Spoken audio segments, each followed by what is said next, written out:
Hi, my name is Chris Walbert, and I have a lot of board games. I started playing board games when I was in middle school. I had a friend whose brother would bring board games over from Germany where he was stationed, and he would bring them to us, and so it became part of our ritual, and that just stayed with me all the way up from middle school up through college until now. First board game that I bought, Smash Up.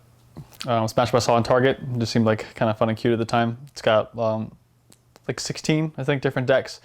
And it's got just, they're built after different factions. They all operate differently. You can smash up the decks in different ways to create cool effects. And it's always interesting to play. It was just a really creative experience. I showed all my friends, I got them into it. And so it was like the first board game that I really shared with everybody, you know? I don't like any board game that's too complex, that is complex for complexity's sake. Cerebria is a game that we bought early on that we didn't realize how complex it was. And it just seems like the conceit of the game is really interesting. You are competing emotions trying to build this person's ego, and it's a war between joy and gloom.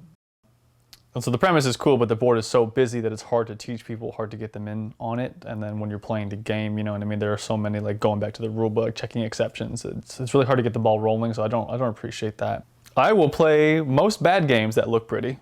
So art is huge for me, and art is definitely something that has taken off in the board game world recently. They pay a lot more attention to it, hiring professional artists and designers and illustrators to do their work.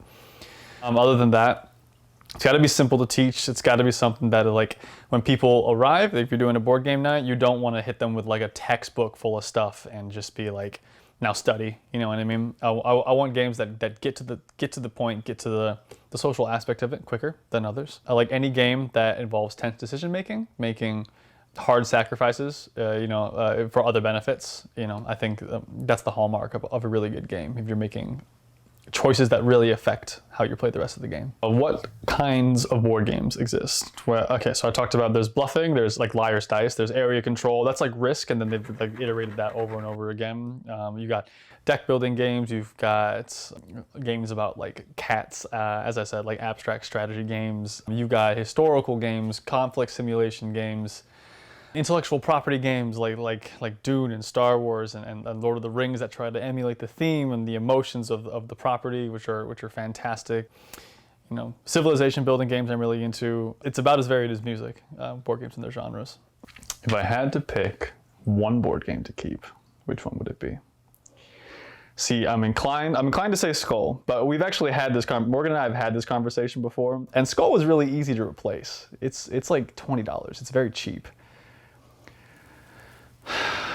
I would say Scythe, and that's actually interesting because Scythe isn't a game that I have ever played with people, but that was a game that was passed to me from a friend who's no longer here, and I think among my whole collection, that's one of the most irreplaceable ones.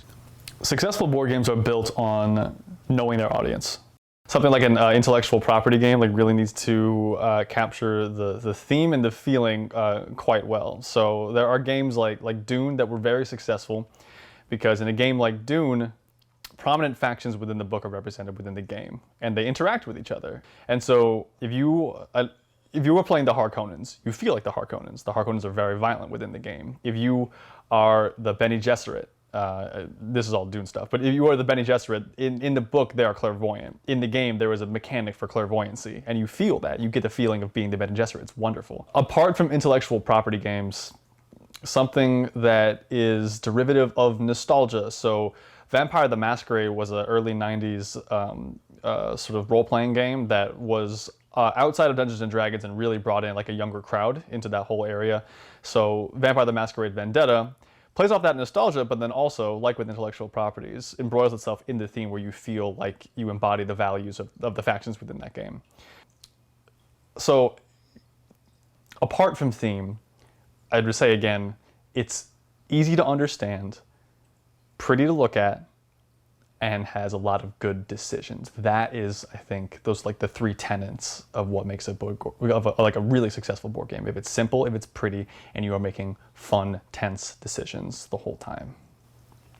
I would recommend small, simple party games to anybody new to board games. Something like Sushi Go is a really cute game, very popular. You can buy it at Target.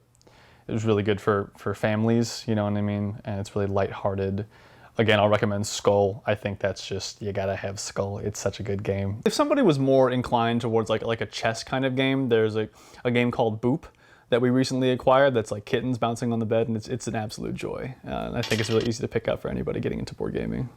I feel like my relationship with it will only grow from where it is right now, which is to say it fosters a sense of community and warmth and friendship for me. And I think it'll only continue to grow from there and spread to hopefully my kids and friends, present friends, future friends, and future family and present family as well. And just in my dreams be like a cultural touchstone for me and the people that I hold close to me.